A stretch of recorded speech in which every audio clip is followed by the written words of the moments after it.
and welcome to Java with Jennifer. I'm your host, Jennifer, and we have a very special guest today, future English teacher, Sarah Kudia.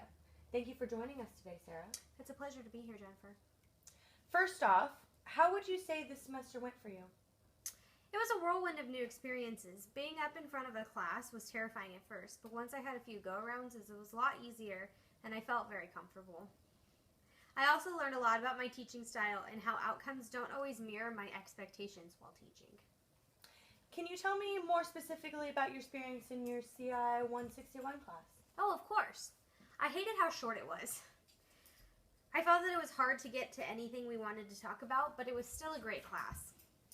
One of the main things that I found incredible this semester was the amount of student collaboration that we had. I'm sorry, I get nervous on camera. That's okay. At least 45 minutes of every class session was spent working with our fellow classmates. We'd be talking to each other, and I feel as though personally I was able to understand the content a lot easier, having dealt with my peers who were also reading and doing the same thing I'm doing. Well, that's wonderful. What kind of things did you and your classmates do during these times?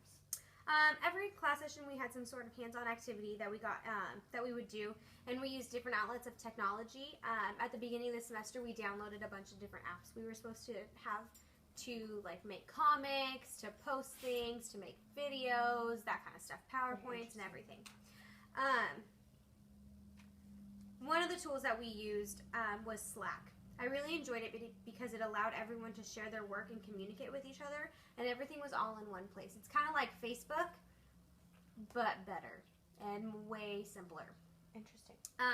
Kathy, my professor, she also communicated with us through Slack by posting what we were going to do for the day, posting rubrics for the various projects that we had, so we were always able to find everything in the one spot where we needed it. We didn't have to go to tons of different places. We also got to experiment with other tools. Another tool that I found incredibly creative was called Make Beliefs. It's a comic maker. It's an app. We did that for a homework assignment, and I enjoyed it so much that I actually took that into my classroom for student teaching and had my students do it as well. And they thought it was really fun and creative too. That's wonderful. So tell me, what have you learned about teaching from this class? Well, first off, there's a multitude of teaching styles, and there's many different arguments and critiques about the various teaching styles. We read a lot of articles that pertain to the different methods of teaching. One of the most important things I learned in this class is that it's crucial as an English teacher to ensure that your students are being taught to savor what they're learning. They need time to reflect and explore the materials in order to deepen their understandings and organizing their thoughts and materials in order to store it into their memory. This is done through different outlets. Like I mentioned earlier, working together is really great. Another way for students to explore what they are learning is through writing, and the second half of the semester was centered solely around teaching writing. That's very interesting. How so? Well, through the various articles we read through, I learned that teaching writing is really hard. There are different elements to it. It's not only important to teach how to write, but it's also important to teach what to write. So you don't want to just teach grammar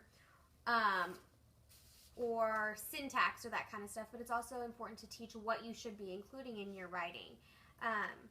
Writing should be universal, and all aspects should be taught throughout the school year. A great way to teach writing is to have students set goals for their writing. The Flower and Hayes article that we read in the class discusses the need to create both goals and sub-goals while writing. And what I mean by this is that there's one main goal for the piece of writing and about what it's about, and within that goal there are different sub-goals. Now these sub-goals are going to be the elements that come together and connect to reach that big main goal. Oftentimes, excuse me, oftentimes students' goals will change throughout the writing process, and it's really important to remember that. Students think that their goals can't change and the way that their writing goes can't change, and that causes them to have writer's block and not be able to get their thoughts down on paper because they're so worried about getting it stuck on how they originally planned it. But students feel as though they can't change their goals.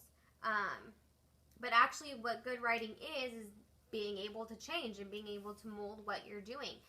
Good writing is done through writing and then rewriting and then rewriting again and then rewriting a couple more times. Of course. Because the more you rewrite and the more you revise and edit, the better your finished product is going to be. Well, Sarah, it sounds like you've learned a lot of information from taking this class this past semester. I have, and I'm looking forward to being able to use what I've learned this semester in my future classroom. Well, good luck to you in your future endeavors, and thank you for joining us today. It's been wonderful. Thank you for having me. This was Sarah Kudia, future English teacher. Thank you to our viewers.